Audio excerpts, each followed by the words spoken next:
The burning fields and orchards spewed thick black smoke, turning day into darkest night. Riding in the middle of her caravan, Meve could see neither its head nor its rear. Reynard ordered the men to keep formation and march in silence. Eyes open, fore and aft! The foe might well use these conditions to spring a trap! When a scout's shrill horn cut through the silence, Meve immediately galloped to the front of the column. She found herself in a pile of red-hot coals that had once been peasants' huts. What the devil happened here? Bodies lay amid the ashes, barefoot men in nightshirts as if caught in their sleep. Meve deemed them yet more victims of the black-clad invaders, but Gascon had another interpretation. Look at the arrows. Imperial issue. Not hardly. Nor are they the type the Scoia'tael favour. And the tracks in the mud, the attackers fought not in formation, but man to man. Bandits. It must have been. Reynard, standing next to him, nodded in agreement. Gascon can be relied on here. After all, he knows of what he speaks. An uncomfortable silence fell over the group, ending only when Meve ordered the scouts to determine the direction of the bandits' tracks. They returned to report the killers were hiding somewhere to the north. The scouts reported the bandits who attacked the village that night now occupied a fort the Aedirnians had hastily abandoned during their retreat. They'll have crossbows, arbalists, ballistae. The bandits are armed to the teeth. What's more, according to the local folk, they had a witch among them. In light of these reports, Meve's advisors debated whether it was worth risking a fight with the brigands. Let's call it as it is. Gascon said. The game's not worth the candle. Game? Rayla said, struggling to swallow her anger. They slaughtered an entire village. We cannot let them get away. The Queen concluded attacking carried too great a risk at this moment. The Lyrian forces kept a good distance from the fort. The bandits' fort loomed once more on the horizon, and Meve's advisors debated whether or not to attack. The stage seemed set for a long debate, when Meve pounded her fist on the table. I am a queen, for God's sakes. I shall not cower before common rogues, even if the entire conclave of mages stands with them. Reynard, have the men prepare their arms. Reynard saluted and left the tent. If one had seen him then, he would have sworn the grizzled soldier smiled to himself, beaming with pride in his ruler.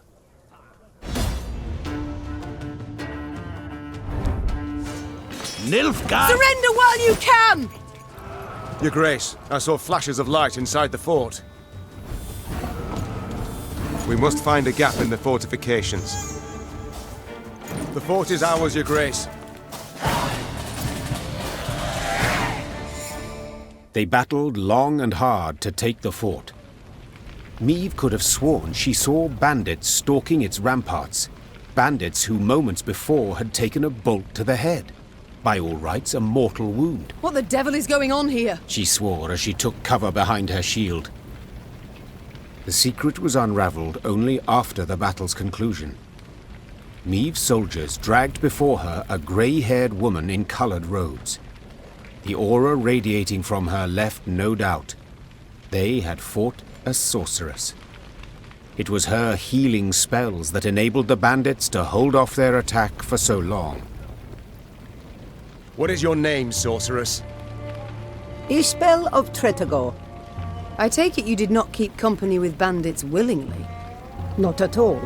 They kidnapped me and forced me to aid them. Forced? I do not understand. As a woman fluent in the arcana of magic, you could have freed yourself with little effort. True, I could have. But I would have had to kill, and I swore never to use my talents to harm another. Not even in self-defense? Not even then. Then you live in truly unfortunate times. War rages all around. You cannot hide from it. So be it. Then I must entrust myself to the care of the gods. Or a passing queen. You stand before Meve, by divine right ruler of Lyria and Rivia. We seek the lord of these lands, Demavend. Oh, forgive me for not recognizing you, Your Grace. You do not look like a ruler. More like a mercenary. True, I wear no crown. It was stolen from me along with my country. I strive to reclaim what was taken, and admit the help of a sorceress would prove useful. Nor do you look like a sorceress. True, milady. Forgive me. I meant no offense. I accept your apology, and would gladly welcome you into our ranks. Truth be told, a skilled worker of magic would prove most useful to us. Thank you, my lady. But you must know, an army is no place for me. Should you wish it not, you needn't fight. We have many civilians among our ranks who do their part in the slaughter. Indirect guilt is enough. My soldiers do not slaughter, they fight.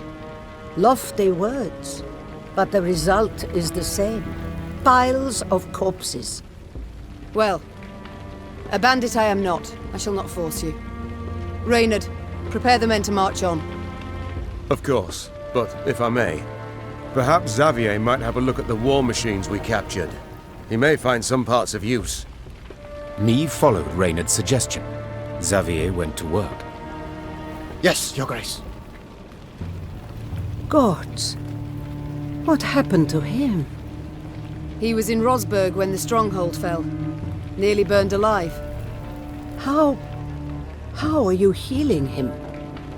The medics recommended regular poultices of dog's tallow, but whether they've any effect... Of course they've no effect. For such wounds. How he must suffer. In the day he reveals nothing, but at night one awakes to hear him sob with pain. You see, I need healers.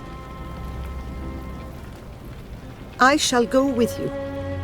But never shall I use magic to take a life. Do I make myself clear? Yes, you have put it quite plain, and rather bluntly. Forgive me, Your Grace.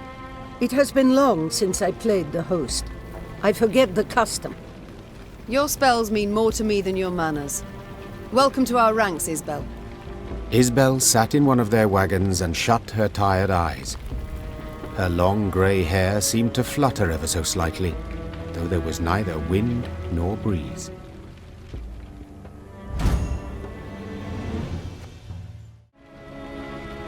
I am unaccustomed to such provisos, particularly delivered in such a tone. If you wish to grant us a favor, you'd best to go your own way.